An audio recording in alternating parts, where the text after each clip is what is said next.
Baka mo i-ground sa poste. Baka mayroon. Late ako sa ating ano eh. Sa ating season eh. Ano si Boss Nuts? Juni Boy. Nakakulang sa preyon? Wala talaga? Ano, din siya?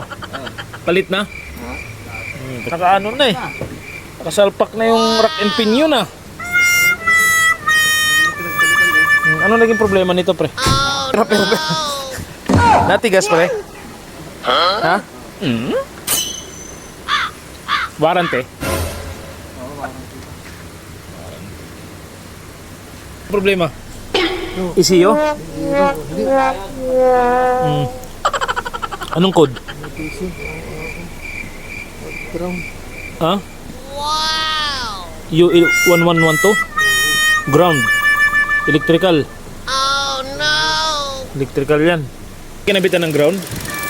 Di naman pinalitan, di ba? Oh no! Tingin ko battery problema nito eh. Kasi kung warranty, sinabi sa akin yun. Kasi papalitan natin sa supplier yun. Yan ha, policy yan.